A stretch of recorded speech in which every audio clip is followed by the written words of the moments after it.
Now we're moving from factors to multiples. You can think of multiples as skip counting like you did back in elementary school.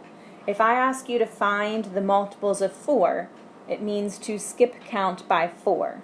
So 4 plus 4 is 8, plus 4 is 12, plus 4 is 16, and then keep continuing that pattern, 20, 24, 28, and then the dot, dot, dot in this picture is to show that you could keep counting forever. Same thing for 8. If I were to count by 8s, I'd have 8, 16, 24, 32, 40, 48, and I could keep going forever. So that's what that dot, dot, dot means. A common multiple is any number that is on both lists. So both of these lists have 8s and 16s and 24. And if I were to have expanded the list a little further, I'd have more common multiples as well. The least common multiple, again, is exactly what it sounds like. It is the smallest number that I circled on that list of common multiples. In this case, that would be the 8. Now I want to find the least common multiple of some monomials. So 9x y squared and 15x squared yz. I start off the exact same way as I did when I was finding the GCFs. So I start by looking at the numerical part, the 9 and the 15. They're both divisible by 3. 9 divided by 3 is 3. And then I didn't touch the variable parts, so they stay the same. 15 divided by 3 is 5, and the variable parts stay the same. 3 and 5 are relatively prime, so I can't divide out any other numerical parts. So now I move on to the x's. My first term is an x to the first, and my second term has an x squared in it. So I can take out a single x. X divided by x is 1, so it essentially cancels out, and on the first term all I would have left is the 3 and the y squared. For the second term, x squared divided by x is 1x, and I'd still have the 5, the y, and the z left over. So now I don't have any more x's in common between both of the terms, but I do have some y's. The first term has 1 power of y, and the second one has 1 power of y.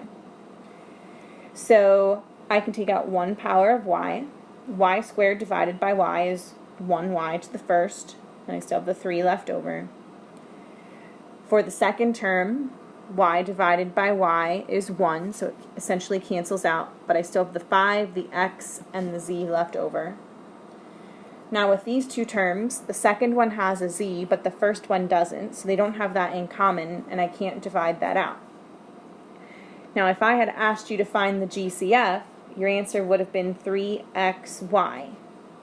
Now that I'm asking you to find the LCM, we're going to add in the 5xz and the 3y as factors, and then put that in with our product. So again, for our GCF, we would have done 3 times x times y, these numbers here that I had divided out. And now I'm going to put in the 3y and the 5xc, the relatively prime factors that were left over after I divided those things out. That, once I simplify it, is going to give me my LCM. So I've got 3 times 5, which is 45. I've got x times x, which is x squared. I've got y times y, which is y squared. And I just have one z, so that's still just a 1z. That is my LCM.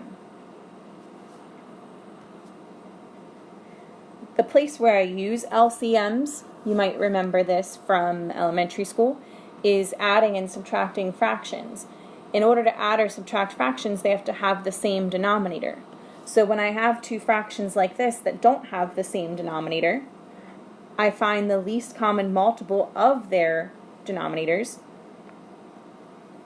and then rewrite both fractions so that they have that common denominator. So 16 and 20, they're both divisible by 4. 16 divided by 4 is 4. 20 divided by 4 is 5. 4 and 5 are relatively prime.